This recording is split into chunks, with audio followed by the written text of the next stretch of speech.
사사기 4장 사사 드보라.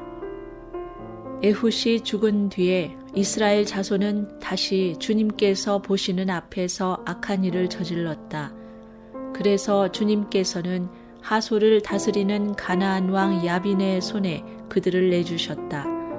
그의 군 지휘관은 이방인의 땅 하로셋에 사는 시스라였다. 야빈은 철병거 900대를 가지고 있었으며 20년 동안 이스라엘 자손을 심하게 억압하였다. 그래서 이스라엘 자손은 주님께 울부짖었다. 그때의 이스라엘의 사사는 랍비돗의 아내인 예언자 드보라였다. 그가 에브라임 산간 지방인 라마와 베델 사이에 있는 드보라의 종려나무 아래에 앉아 있으면 이스라엘 자손은 그에게 나와 재판을 받곤 하였다. 하루는 드보라가 사람을 보내어 납달리의 게데스에서 아비노함의 아들 바락을 불러다가 그에게 말하였다. 주 이스라엘의 하나님이 분명히 이렇게 명하셨습니다. 너는 납달리 지파와 스불론 지파에서 10,000명을 이끌고 다볼산으로 가거라. 야빈의 군 지휘관 시스라와 그의 철병거와 그의 많은 군대를 기손 강가로 끌어들여 너의 손에 넘겨주겠다. 바락이 드보라에게 말하였다. 그대가 나와 함께 가면 나도 가겠지만 그대가 나와 함께 가지 않으면 나도 가지 않겠소. 그러자 드보라는 내가 반드시 장군님과 함께 가겠습니다. 그러나 주님께서 시스라를 한 여자의 손에 내주실 것이니 장군께서는 이번에 가는 길에서는 영광을 얻지 못할 것입니다. 하고 일어나 바락과 함께 게데스로 갔다. 바락이 스불론과 납달리 지파를 게데스로 불러 모았다. 바락이 10,000명의 군사를 이끌고 쳐올라갔고 드보라도 그와 함께 떠났다. 그런데 모세의 장인 호밥의 자손 가운데 헤벨이라고 하는 겐 사람이 동족을 떠나 게데스 부근에 있는 사하나님 상수리 나무 곁에 장막을 치고 살았다. 시스라는 아비노함의 아들 바락이 다볼산으로 올라갔다는 소식을 전하여 듣고 그의 전 병력 곧 900대의 철병거와 그가 거느린 온 군대를 이방인의 땅 하로셋에서 기손 강가로 불러 모았다. 드보라가 바락에게 말하였다. 자, 가십시오. 오늘이 바로 주님께서 시스라를 장군님의 손에 넘겨주신 날입니다. 주님께서 친히 그대 앞에 서서 싸우러 나가실 것입니다. 그래서 바락은 10,000명의 병력을 이끌고 다볼산에서 쳐내려갔다. 주님께서 시스라와 그가 거느린 모든 철병거와 온 군대를 바락 앞에서 칼날에 패하게 하시니 시스라가 병거에서 내려서 뛰어 도망쳤다. 바락은 그 병거들과 군대를 이방인의 땅 하로셋에까지 뒤쫓았다. 시스라의 온 군대는 칼날에 쓰러져 한 사람도 남지 않았다. 그러나 시스라는 뛰어서 겐 사람 헤벨의 아내 야엘의 장막으로 도망쳤다. 하솔 왕 야빈과 겐 사람 헤벨의 가문과는 서로 가깝게 지내는 사이였기 때문이다. 야엘이 나아가 시스라를 맞으며 들어오십시오. 높으신 어른 안으로 들어오십시오. 두려워하실 것 없습니다. 하고 말하였다. 시스라가 그의 장막으로 들어오자 야엘이 그를 이불로 덮어주었다. 내가 목이 마르니 물 좀 마시게 하여 주시오. 하고 시스라가 간절히 청하자 야엘이 우유가 든 가죽 부대를 열어 마시게 하고는 다시 그를 덮어주었다. 시스라가 그에게 장막 어귀에 서 있다가 만약 누가 와서 여기에 낯선 사람이 있느냐고 묻거든 없다고 대답하여 주시오 하고 부탁하였다. 시스라는 지쳐서 깊이 잠이 들었다. 헤벨의 아내 야엘은 장막 말뚝을 가져와서 망치를 손에 들고 가만히 그에게 다가가서 말뚝을 그의 관자놀이에 박았다. 그 말뚝이 관자놀이를 꿰뚫고 땅에 박히니 그가 죽었다. 바로 그때에 바락이 시스라를 뒤쫓고 있었다. 야엘이 나가서 그를 맞으며 그에게 말하였다. 어서 들어가십시오. 장군께서 찾고 계신 사람을 내가 보여드리겠습니다. 바락이 그의 장막으로 들어가 보니 시스라가 죽어 쓰러져 있고 그의 관자놀이에는 말뚝이 박혀 있었다. 이렇게 하나님이 그날에 이스라엘 자손 앞에서 가나안 왕 야빈을 굴복시키셨다. 이스라엘 자손은 점점 더 강력하게 가나안 왕 야빈을 억압하였고 마침내 가나안 왕 야빈을 멸망시켰다. 사사기 5장 드보라와 바락의 노래.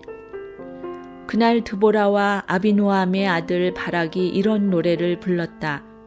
이스라엘의 영도자들은 앞장서서 이끌고 백성은 기꺼이 헌신하니 주님을 찬양하여라.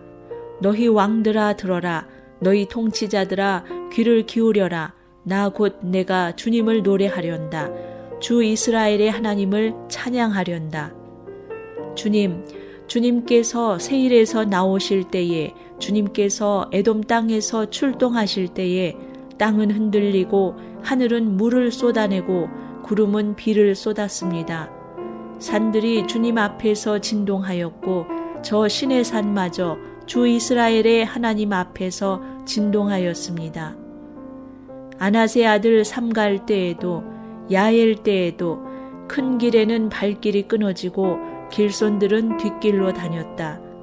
나 드보라가 일어나기까지, 이스라엘의 어머니인 내가 일어나기까지 이스라엘에서는 용사가 끊어졌다. 그들이 새 신들을 택하였을 때에 성문에 전쟁이 들이닥쳤는데 4만 명 이스라엘 군인 가운데 방패와 창을 가진 사람이 보였던가. 나의 마음이 이스라엘의 지휘관들에게 쏠렸다. 그들은 백성 가운데서 자원하여 나선 용사들이다. 너희는 주님을 찬양하여라. 흰 나귀를 타고 다니는 사람들아, 양탄자를 깔고 사는 사람들아, 길을 걸어가는 행인들아, 사람들에게 전하여라. 물 깃는 이들 사이에서 들리는 소리, 활 쏘는 사람들의 요란한 저 소리, 거기서도 주님의 의로운 업적을 들어 말하여라. 이스라엘 용사들의 의로운 업적을 들어 말하여라. 그때에 주님의 백성이 성읍으로 들어가려고 성문께로 내려갔다. 일어나라, 일어나라. 드보라야 일어나라. 일어나서 노래를 불러라. 일어나라 바라가 포로들을 끌고 가거라. 아비노함의 아들아. 그때에 살아남은 이들이 백성의 지도자들과 더불어 내려왔고 주님께서 나를 도우시려고 용사들 가운데 내려오셨다. 에브라임에서는 아말렉의 뿌리를 내린 사람들이 내려오고 베냐민의 뒤를 이어서는 너의 백성이 내려오고 마길에서는 지휘관들이 내려오고 스불론에서는 지휘봉 잡은 이들이 내려왔다. 이사갈의 지도자들이 드보라와 합세하고 이사갈과 바락도 이에 합세하여 그의 뒤를 따라 골짜기로 내려갔다. 그러나 르우벤 지파 가운데서는 마음에 큰 반성이 있었다. 어찌하여 네가 양의 우리에 앉아 양떼를 부르는 피리 소리나 듣고 있는가? 르우벤 지파에서는 마음에 큰 반성을 하였다. 어찌하여 길르앗은 요단강 건너에 자리 잡고 있고 어찌하여 단은 배 안에 머물러 있는가? 어찌하여 아셀은 바닷가에 앉아 있는가? 또 그 부둣가에서 편히 쉬고 있는가? 스불론은 죽음을 무릅쓰고 생명을 아끼지 않고 싸운 백성이요 납달리도 들판 언덕 위에서 그렇게 싸운 백성이다. 여러 왕들이 와서 싸움을 도두었다.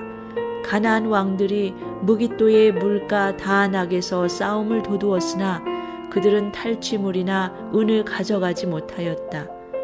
별들이 하늘에서 시스라와 싸웠고 그 다니는 길에서 그와 싸웠다. 기손 강물이 그들을 휩쓸어 갔고 옛강 기손의 물결이 그들을 휩쓸어 갔다. 나의 영혼아 너는 힘차게 진군하여라. 그때의 말발굽 소리가 요란하였다. 군마가 달리는 소리, 그 달리는 말발굽 소리가 요란하였다. 메로스를 저주하여라. 주님의 천사가 말하였다. 그 안에 사는 주민들을 저주하고 저주하여라. 그들은 주님을 도우러 나오지 않았다. 주님을 돕지 않았다. 적의 용사들과 싸우러 나오지 않았다. 겐 사람 헤벨의 아내 야엘은 어느 여인보다 더 복을 받을 것이다. 장막에 사는 어떤 여인보다도 더 복을 받을 것이다. 시스라가 물을 달라고 할 때에 야엘은 우유 곧 엉긴 우유를 귀한 그릇에 담아주었다. 왼손에는 장막 말뚝을 쥐고 오른손에는 대장장이의 망치를 쥐고 시스라를 쳐서 머리를 깨부수고 관자놀이를 꿰뚫어 버렸다. 시스라는 그의 발 앞에 고꾸라져서 쓰러진 채 누웠다. 그의 발 앞에 고꾸라지며 쓰러졌다. 고꾸라진 바로 그 자리에서 쓰러져서 죽고 말았다. 시스라의 어머니가 창문으로 내다보며 창살 틈으로 내다보며 울부짖었다. 그의 병거가 왜 이렇게 더디 오는가? 그의 병거가 왜 이처럼 늦게 오는가? 그의 시녀들 가운데서 가장 지혜로운 시녀들이 대답하였겠고 시스라의 어머니도 그 말을 따라 이렇게 혼잣말로 말하였을 것이다. 그들이 어찌 약탈물을 얻지 못하였으랴? 그것을 나누지 못하였으랴? 용사마다 한두 처녀를 차지하였을 것이다. 시스라가 약탈한 것은 채색한 옷감, 곧 수노와 채색한 옷감이거나 약탈한 사람의 목에 걸칠 수놓은 두 벌의 옷감일 것이다. 주님의 원수들은 이처럼 모두 망하고 주님을 사랑하는 사람들은 힘차게 떠오르는 해처럼 되게 하여 주십시오. 그 뒤로 그 땅에는 40년 동안 전쟁이 없이 평온하였다. 사사기 6장 사사 기드온. 이스라엘 자손이 주님께서 보시는 앞에서 악한 일을 저질렀다. 그래서 주님께서는 7해 동안 그들을 미디안의 손에 넘겨주셨다. 미디안 사람의 세력이 이스라엘을 억누르니 이스라엘 자손은 미디안 사람들 때문에 산에 있는 동굴과 요새에 도피처를 마련하였다. 이스라엘 자손이 씨앗을 심어 놓으면 미디안 사람과 아말렉 사람과 동방 사람들이 쳐올라 오는 것이었다.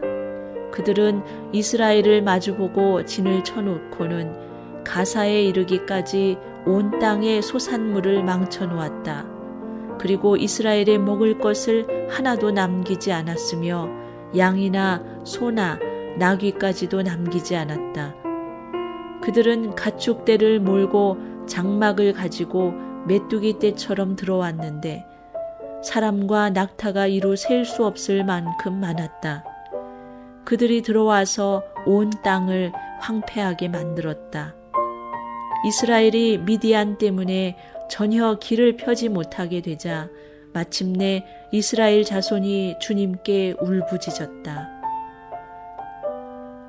이스라엘 자손이 미디안 사람들 때문에 주님께 울부짖을 때에 주님께서 이스라엘 자손에게 한 예언자를 보내어 말씀하셨다. 나 주 이스라엘의 하나님이 말한다. 바로 내가 너희를 이집트에서 나오게 하였고 종살이하던 집에서 너희를 이끌어내었다. 내가 너희를 이집트 사람과 또 너희를 억압하는 모든 원수의 손에서 구하여 내었다. 내가 그들을 너희가 보는 앞에서 쫓아내었고 그 땅을 너희에게 주었다. 그러면서 나는 너희에게 말하였다. 나는 주 너희의 하나님이다.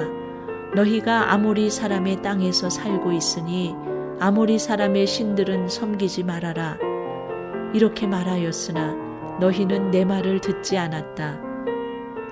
주님의 천사가 아비에셀 사람 요아스의 땅 오브라에 있는 상수리 나무 아래에 와서 앉았다. 그때에 요아스의 아들 기드온은 미디안 사람들에게 들키지 않으려고 포도주 틀에서 몰래 밀 이삭을 타작하고 있었다. 주님의 천사가 그에게 나타나서 힘센 장사야, 주님께서 너와 함께 계신다 하고 말하였다. 그러자 기드온이 그에게 되물었다. 감히 여쭙습니다만 주님께서 우리와 함께 계신다면 어째서 우리가 이 모든 어려움을 겪습니까? 우리 조상이 우리에게 주님께서 놀라운 기적을 일으키시어 우리 백성을 이집트에서 인도해 내셨다고 말하였는데 그 모든 기적들이 다 어디에 있단 말입니까? 지금은 주님께서 우리를 버리시기까지 하셔서 우리가 미디안 사람의 손아귀에 넘어가고 말았습니다. 그러자 주님께서 그를 바라보시며 말씀하셨다. 너에게 있는 그 힘을 가지고 가서 이스라엘을 미디안의 손에서 구하여라. 내가 친히 너를 보낸다.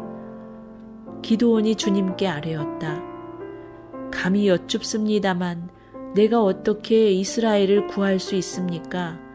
보시는 바와 같이 나의 가문은 므낫세 지파 가운데서도 가장 약하고 또 나는 아버지의 집에서도 가장 어린 사람입니다. 그러나 주님께서는 내가 반드시 너와 함께 있을 것이니 네가 미디안 사람들을 마치 한 사람을 쳐부수듯 쳐부술 것이다 하고 말씀하셨다. 기드온이 또 주님께 아뢰었다. 참으로 나를 좋게 보아주신다면 지금 나에게 말씀하시는 분이 정말로 주님이시라는 증거를 보여주십시오. 내가 예물을 꺼내와서 가져다 놓겠으니 내가 돌아올 때까지 떠나지 마십시오. 그러자 주님께서 대답하셨다. 네가 돌아올 때까지 내가 그대로 머물러 있겠다. 기드온은 즉시 가서 염소 새끼 한 마리로 요리를 만들고 밀가루 한 에바로 누룩을 넣지 않은 빵도 만들고 고기는 바구니에 담고 국물은 그릇에 담아 상수리 나무 아래로 가지고 가서 천사에게 주었다. 하나님의 천사가 그에게 말하였다. 그 고기와 누룩 넣지 않은 빵을 가져다가 이 바위 위에 놓고 국물을 그 위에 부어라. 기드온이 그대로 하였더니 주님의 천사가 손에 든 지팡이 끝을 내밀어 고기와 누룩 넣지 않은 빵에 댔다. 그러자 불이 바위에서 나와서 고기와 누룩 넣지 않은 빵을 살라버렸다. 그런 다음에 주님의 천사는 그 앞에서 사라져서 보이지 않았다. 기드온은 그가 주님의 천사라는 것을 알고 두려워 떨면서 말하였다. 주 하나님, 내가 주님의 천사를 대면하여 배웠습니다. 그러자 주님께서 그에게 말씀하셨다. 안심하여라. 두려워하지 말아라. 너는 죽지 않는다. 기드온은 거기에서 주님께 제단을 쌓아 바치고는 그 제단을 여호와 샬롬이라고 불렀다. 그 제단은 오늘날까지도 아비에셀 사람의 땅인 오브라에 서 있다. 그날 밤에 주님께서 기드온에게 말씀하셨다. 네 아버지의 외양간에서 어린 수소 한 마리를 끌어오고 또 7해 된 수소도 한 마리 끌어오고 네 아버지의 바알 제단을 허물고 그 곁에 있는 아세라 상을 찍어라. 그런 다음에 이 산성 꼭대기에서 규례에 따라 주 너의 하나님께 제단을 쌓고 그 둘째 수소를 잡고 찍어낸 아세라 목상으로 불을 살라 번제를 드려라. 그리하여 기드온은 종들 가운데서 10명을 데리고 주님께서 말씀하신 대로 하였다. 그러나 그의 아버지 집안 사람들과 성읍 사람들을 두려워하여 감히 그 일을 낮에 하지 못하고 밤에야 하였다. 다음 날 아침 일찍 성읍 사람들이 일어나 보니 바알 제단이 헐려 있고 곁에 서 있던 아세라상은 찍혀 있었으며 새로 만든 제단 위에는 둘째 수소가 번제로 타오르고 있는 것이 아닌가. 누가 이런 짓을 하였느냐 하고 그들은 서로 물어보았다. 그들이 캐묻고 조사하다가 요아스의 아들 기드온이 이 일을 저질렀다는 것을 알았다. 그래서 성읍 사람들은 요아스에게 말하였다. 당신의 아들을 끌어내시오. 그는 죽어야 마땅하오. 그가 바알의 제단을 헐고 그 곁에 서 있던 아세라상을 찍어버렸소. 요아스가 자기를 둘러선 모든 사람에게 이렇게 말하였다. 당신들이 바알의 편을 들어 싸우겠다는 것이요? 당신들이 바알을 구할 수 있다는 말이요? 누구든지 그의 편을 들어 싸우는 사람은 내일 아침에 죽음을 면하지 못할 것이요. 만일 바알이 신이라면 자기의 제단을 헌 사람과 직접 싸우도록 놓아두시오. 그래서 그날 사람들은 기드온을 여룻바알이라고 불렀다. 그가 바알의 제단을 헐었으니 바알이 직접 그와 싸우게 하라는 말에서 그렇게 부른 것이다. 그때에 미디안 사람과 아말렉 사람과 사막 부족이 모두 함께 모여 요단강을 건너와서 이스라엘 평지에 진을 쳤다. 주님의 영이 기드온을 사로잡으니 기드온은 나팔을 불어 아비에셀족을 모아 자기를 따르게 하고 전령들을 온 므낫세 지파에 보내어 그들도 자기를 따르게 하였으며 아셀 지파와 스불론 지파와 납달리 지파에도 전령들을 보내니 그들도 그와 합세하려고 올라왔다. 기드온이 하나님께 아뢰었다. 참으로 주님께서는 말씀하신 대로 나를 시켜서 이스라엘을 구하시려고 하십니까? 그러시다면 내가 양털 한 뭉치를 타작마당에 놓아두겠습니다. 이슬이 이 양털 뭉치에만 내리고 다른 땅은 모두 말라 있으면 주님께서 말씀하신 대로 저를 시켜서 이스라엘을 구하시려는 것으로 알겠습니다. 그러자 정말 그렇게 되었다. 기드온이 다음 날 아침 일찍 일어나서 양털 뭉치를 쥐어짜보니 양털 뭉치에 내린 이슬이 쏟아져 그릇에 물이 가득 찼다. 또 기드온이 하나님께 여쭈었다. 주님, 저에게 노하지 마십시오. 제가 한 번 더 말씀드리고자 합니다. 양털 뭉치로 한 번만 더 시험하여 보게 하여 주십시오. 이번에는 양털은 마르고 사방의 모든 땅에는 이슬이 내리게 하여 주십시오. 그날 밤에 하나님은 그대로 하여 주셨다. 양털은 말라 있었고 사방의 모든 땅만 이슬로 젖어 있었던 것이다.